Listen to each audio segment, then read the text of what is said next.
জাদুটনা থেকে বাঁচতে হলে রাসূল করিম সাল্লাল্লাহু আলাইহি ওয়াসাল্লাম যে আমল করতেন সকাল সন্ধ্যা সূরা ফালাক সূরা নাস, আমরা সেই সূরা ফালাক সূরা নাস তেলাওয়াত করতে পারি, সাথে সাথে আয়াতুল কুরসি আমরা তেলাওয়াত করতে পারি। ইনশাআল্লাহ আশা করি এর থেকে আমরা বাঁচতে পারবো, জাদুটনা থেকে আমরা বাঁচতে পারবো।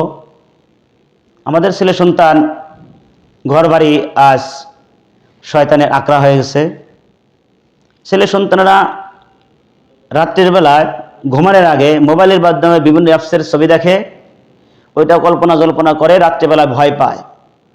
আর জিন শয়তান এটা একটু ভয় দেখায়, পরে চিল্লা ফিল্লা করে, বিভিন্ন ধরনের কান্নাকাটি করে।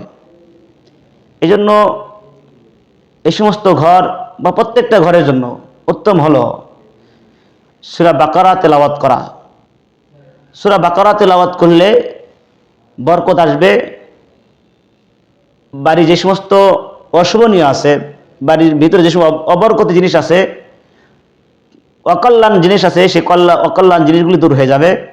আল্লাহ রহমত বরকত ওই রুমের ভিতরে ও বাড়িতে আসবে। এজন্য আমরা আমাদের ছেলে সন্তানকে সূরা বাকারা বেশি বেশি শোনাবো, বেশি বেশি তেলাওয়াত করাবো এবং তেলাওয়াত করতে উদ্বুদ্ধ করব। আমরা যারা সূরা বাকারা পারি না তাদের জন্য যে আপনাদের মোবাইল, অ্যান্ড্রয়েড মোবাইল আছে, সেই মোবাইল দিয়ে সূরা বাকারা তেলাওয়াত করে শোনাবেন।